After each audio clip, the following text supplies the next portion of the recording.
YouTube land. Alright guys, thanks for checking out today's video. Today we're going to be talking about how to beat man coverage in NCAA 14. We're going to give you a couple quick concepts I've talked a little bit about recently, and we're going to put them all together in a video for you. So we're going to be coming out in the single back ace, and the main reason I'm doing that is just to show you guys a concept that I found earlier today. And we're just going to be coming out in the nickel normal 2-man under. Well, just a base defense, then you'll probably see if you're coming out in the ace. Now what you want to do is you want to hot route your tight end to a fade pattern. And if you guys remember from Madden NFL 13, what we were able to do was hot route our tight ends to fades in order to beat man-to-man coverage with a pass to the inside. This year, let's take a look here. We're going to pass it into the inside. You see, we still have that. It's still in the game.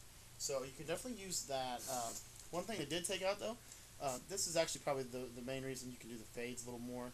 The fades are a little easier to do this year than the streaks are. Let's talk about streaks real quick. And streaks, I found that if you pass them the same way we did last year with a pass to the inside against man coverage, this is what's going to result. You see, the dude just jumps the route, and you're not able to make that pass lead. But never fear, because the fade's the new hotness. It was probably one of the most overused routes last year. This year, I'm definitely expecting it to be. And let's take a look at pass leading to the outside now for the tight end streaks. Set up the ball, pass it to the outside. You see he picks it every single time. Every single, and that's 100%, guys. I guarantee you. Every time blind pass it to the outside, they'll jump it because they go underneath the streaks. For some reason, they don't play the fades well though. So sorry if that hurts some of your guys' game. Let me punt the ball back to myself here. Now, building off of the concepts that we learned last year and how to beat man coverage. As well as using gun-type formations to, essentially, we would use gun-type formations to generate, where they cross each other so they pick off each other's defender. That's the kind of key concept that Prima Madden and MaddenTips.com has always been so eloquently putting in their guides, using the tight compressed sets. And I'm going to present a little bit of a different play, but the same concept. And we're going to be coming out with the bunch base. Now the bunch is always one of the most effective formations to beat zone coverage. Let's talk about beating man. I think it's actually one of the better man beating ones this year. So we're just going to be coming out nickel normal 2-man under to show these concepts. Now the cool part about the bunch is you get an isolated receiver here. You see on the left side, and this is from Alabama single back bunch Z spot. Now one thing we could do quickly to beat man-to-man coverage is we could place floor raise here on a fade pattern. And you'll see right here. Oh shoot! No, I passed it to the outside on that one. Sorry guys. I'll have to punt the ball to myself again. So gave you that great intro, and then I passed it the wrong way. No, out of the bunch it's a little different. Single back ace, you could pass it to the outside and it still works. So I've been messing around with that, and what it seems like from the bunch, you're gonna have to go to the inside for your pass leads. To basically pass lead and open. Shout out to my droid for going off during the video once again. We have a new comment. Let's see what this says.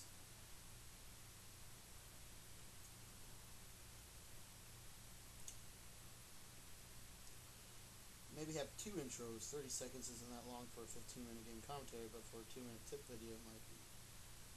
Huh. Guys, I don't really care, to be honest. I mean, I like my intro. I'm going to keep it. If I decide to change it up, I will change it up. But to be quite honest, I mean, I spent a lot of time developing that intro, and I'm going to use it. So you're not going to change my mind. Just sorry to be downer on this, but yeah. So one thing that I like is from compressed formations, we can put the outside receiver on a flat. So you see, we put Thomas on a flat here. We're going to put Flores here on a fade, and we can just put the running back on an option route. And you see, he's just going to roast his man. Flores is. You see, with a pass to the inside, you got to wait for him to cut up a little bit. Out of ace, I've developed a couple other theories I'm going to tell you in a minute. Or theories, concepts out of ace that can be man coverage for the tight ends. But I still think tight ends are going to be very effective this year. I think people are over exaggerating. I know myself personally, I have definitely over exaggerated the ability of EA to fix something that really isn't really fixable. Because to be honest, I mean, if you gain something, you're going to give up something. So they gained the inside passing streak speed locked down, but they lost that outside passing fades or whatever. So anyways, same concept here. We're going to show it to you one more time. we're going to put our boy Thomas here on a quick hitch or a quick flat. It doesn't really matter. They serve the same purpose. Your boy Flores here is going to be on a fade, and you could even put the running back on a flat. And now you see corner routes still beat man coverage, and you see the picks we developed from the bunch, which is nice. We got 2 picks there, natural picks, so we won't get a penalty or anything for that while doing it in game. And then one other thing I want to talk about before we get into the ace stuff, and that's the fact that this Z spot route, we're here I'm going to call press coverage. At 2 man under, you actually get press coverage anyway. But the cool part about the Z spot is that the Z spot route to Thomas is unbumpable. And so essentially we have an unbumpable, what we could do with this play now, since we could place receivers on flat routes now, we can take McClellan and put him on a flat. That's an unbumpable route. We can put Flores on a fade. That's unbumpable because he's a tight end. And then we could put the route on the left is unbumpable anyway. So as you see, spot route unbumpable, you can pass it to the right or something to beat man coverage. Kind of cool, just a quick little concept you guys might want to work on. And these are just theories on how to beat man-to-man this year. Man-to-man doesn't seem like it's going to be very good. And then now I want to talk about my ace, the single back ace formation. We're going to come out in levels divide this out just because I like that play. It's from the Indianapolis Colts. I think Indianapolis is the team that made this play famous. I'm not sure. If I'm wrong on that, don't hate on me. I mean, I'm just saying that they're the most popular team in my opinion. This rant. Anywho, what we're going to show you here, we're going to put the tight ends on fades, and I'm just going to put everybody on the field on a fade, and just zig one tight end. Now, we remember last year the snap throw zig routes to tight ends. That's still in the game. Here, I'm going to show you real quick, actually. Snap and throw it right there to the tight end. You see, you had to put the running back on a route, though. That was why I did that. That was why the middle linebacker played that. So please excuse my stupidity for not remembering to do that. So let's come out, because usually he's on a route. Usually I come out with 5. Sorry guys, just forgive me about that. So let me show you here. You put the running back on any route. It doesn't matter. Here I'll probably put him on a swing to the backside to clear the space, and you're going to see here, snap, throw, and it works really, still is very effective in the game. And now the cool part about the zig is it, shout out to my phone once again, another email here, Google Play, I don't care about Google Play. Another one, man, my phone's going ham today. I'm a popular dude. Just kidding. Anyway, but you see the zig route. One other thing I want to show you on that real quick is the fact that it's a 2-window route. So basically what we can do here is if the snap throw is taken away, we can wait for it, and I throw a pick. I hit the wrong button. Dang it. You got to wait for the route to cut back to the outside, and you're just going to pass it away from the defender. So even if he looks covered, almost 9 times out of 10, I mean, it's almost bulletproof at this point. I'm just going to use Virginia Tech's ace now, because I think they have something like ace to save time, because I suck at hitting the button. But hopefully you guys are catching on to what I'm trying to show you. And if you're not, then I'm sorry. I'm a horrible commentator. Turn this video off. No, I'm just kidding. In all seriousness, no, come out 2 and under. This tight end crossplay is pretty good if you guys want to check it out. The crossing route speed man, but the zig route to the tight end here. There it is. There, see how he loses him right there. That's what I wanted to try to show you guys earlier. And so we got that route beating man coverage. I wouldn't say 100% on the second. 100% definitely on the first read, it'll beat man. And then on the second read, or the late one where he cuts back to the outside, I'd say that's about 85 to 90%. Just make sure you're checking him out. Make sure he's open. Okay, and then the other thing I wanted to show you is the tight end fade. And what we're going to do here from ace, we're going to pass through this fade at about 4 o'clock here up to the right. So 4 o'clock passage, you see it gets like that little, I wouldn't call it a rocket catch. I just call it a really unique catch animation. It's like a turbo catch. Like that's what I first called it when I saw it. I was like, ew, that's a turbo catch. I really made that sound too. It was weird. Anyways, no, that route beats man. It beats man 100% of the time, but you have to pass it correctly and it has to be a single back big. I have not, as you saw earlier when we tried to do it from bunch, it doesn't work, but if the tight end has to be on the line, basically is what I'm saying. Okay, tight end has to be on the line for it to work. And you can do it to the left as well. We're going to pass through this at what, 7 o'clock, yeah? Right there. and it's almost like a back shoulder throw. Like that's the way I think of it because he catches it on his back arm, and so, that's, I mean, you can kind of use that. Real quick, I want to show you one other thing as far as tight ends go, and then we'll get to um, man beating from the outside receivers in the next video.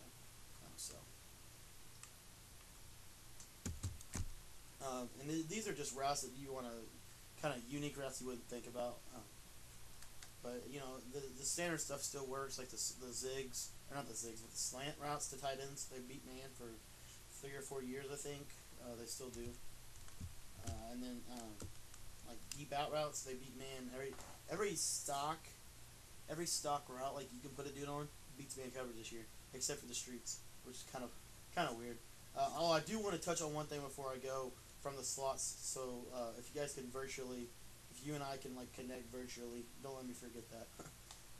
But anyway, what I wanted to show you, so we've showed you the fades, and we've showed you the zigs, we showed you the drags. What was it? I wanted to show you the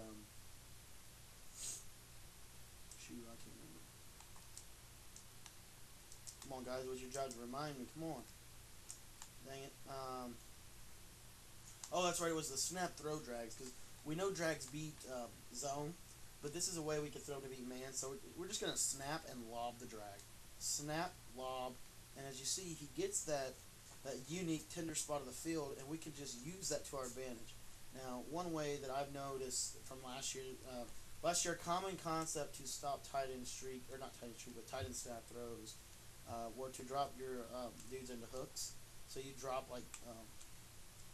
you drop your defensive ends into hooks, and they would play them. Well, let's see if that works this year. I haven't tested this, so we're doing a little live labbing for you. Snap throw. You see it's still open. I'm thinking spies this year is what you're going to need to do, because I don't want to come out and give you a play and not show you how to stop it. So that's what I'm trying to do. I'm trying to show you a valuable way to defend the tight end quick throws, because I think tight end quick throws are going to be the new hotness. Last year they were just under. They were the second hottest thing I think last year, next to the streaks. Now that the streaks are gone, you see the spies don't really get there either.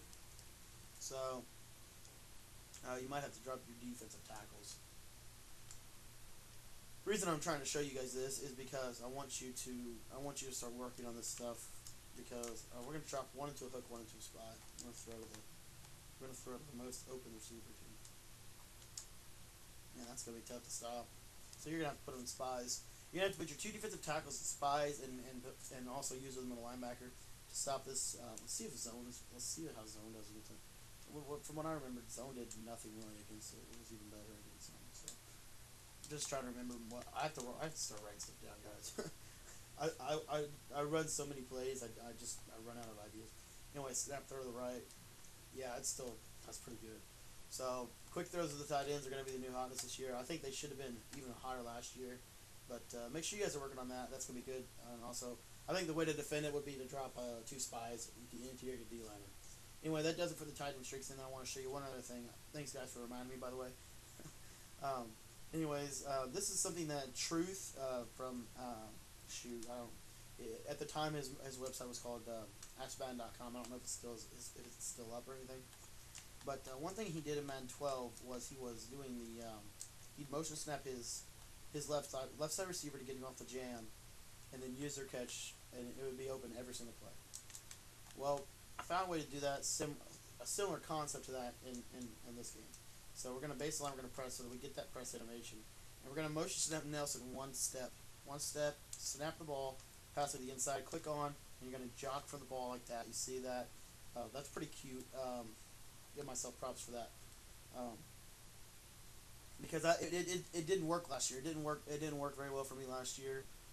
It seemed like the dude would come, like he'd start outside, but he'd come back to the inside.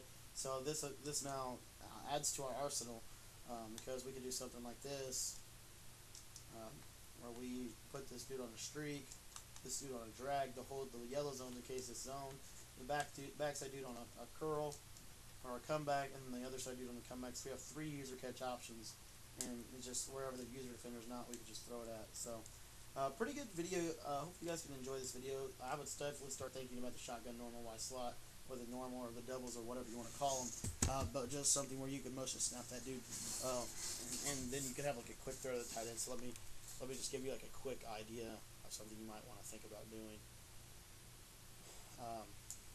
Okay, so we can use this.